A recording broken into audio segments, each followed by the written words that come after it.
तो बड़ी जटिल पद्धति है। एक बार हमारे ब्रह्मलीन स्वामी आत्मानंद जी महाराज, आप में से बहुतों ने, उनका कई लोगों ने दर्शन किया होगा।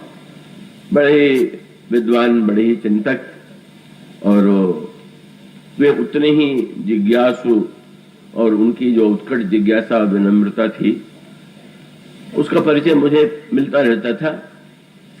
तो एक बार उन्होंने मुझसे प्रस्ताव किया कि 6 महीने तक रायपुर में लगातार प्रवचन हो जाए।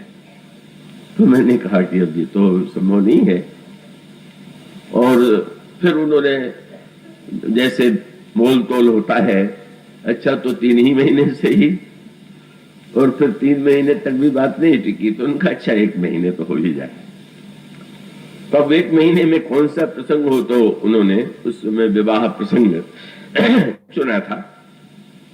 योग के संदर्भ से भी उस प्रसंग को चुना गया था, और वो इस तरह से वहां पर रायपुर में कार्यक्रम चला था। तो उसमें साधना की जो पद्धति है, उस साधना की पद्धति का बड़ा ही महत्व है। और इसका अभिप्राय कि तुरीयावस्था, और तुरीयावस्था में ही ब्रह्म का साक्षात्कार होता है। और रामचरितमानस में भी आप पढ़ते हैं कि जब तक श्री सीता जी का आगमन नहीं हुआ, पहले महाराज श्री जनक ने सीता जी को पाया, और सीता जी को पाने के बाद वहां पर श्री राम का आगमन हुआ। और जनक है महान योगी। आप पढ़ते हैं, जब जनक की वंदना गोस्वामी जी कहते हैं तो ये कहते हैं, प्रणव परिजन सहित विदेहु, जाहि राम पद गूढ़ सनेहु, जोग भोग मह राख्यो गोई।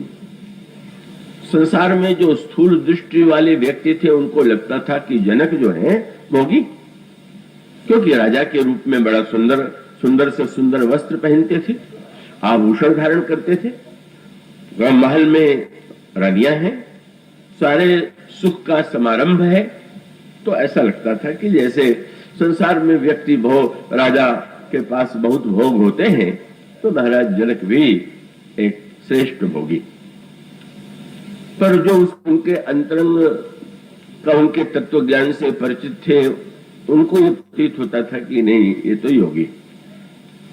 तो गोस्वामी जी ने कहा कि योग और भोग का उसको उन्होंने एक यह रूप दिया कि जैसे आप कोई मंजूषा, पेटिका ले लें तो आप देखेंगे कि उसमें 2 भाग होते हैं। एक भाग जिसे हम ढक्कन के रूप में देखते हैं, और एक है जो नीचे वाला भाग। तो गोस्वामी जी ने कहा कि वस्तुतः महाराज जनक का जो अंतःकरण था, वह तो एक मंजूषा थी, और उसके भोग और योग जो थे वो 2 भाग थे। मंजूषा पेटिका के ऊपर जो भाग होता है वही मुख्य रूप से सामने दिखाई देता है। बोले भोग जो है उसका ऊपर वाला भाग है, और योग जो है वो उसके नीचे वाला भाग है। पर उसमें एक और वस्तु छिपी हुई, और वह हमारा श्री जनक जो है, गोस्वामी जी कहते हैं कि प्रणव परिजन सहित विदेहु, जाहि राम पद गूढ़ सनेहु, जोग भोग मह राख्यो गोई, राम विलोकत प्रगट्यो सोई।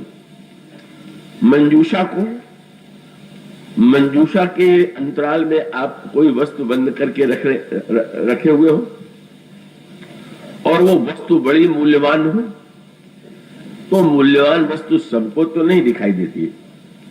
कोई उपयुक्त पात्र आता है तो व्यक्ति उसके सामने खोल देता है।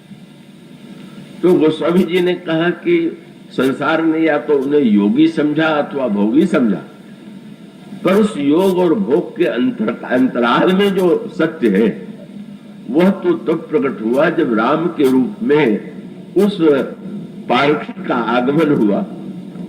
राम विलोकत प्रगट्यो सोई। जब श्री राम आए तो मानो मंजूषा खोल दी गई, और उसमें दिव्य उस तत्व का साक्षात्कार हुआ।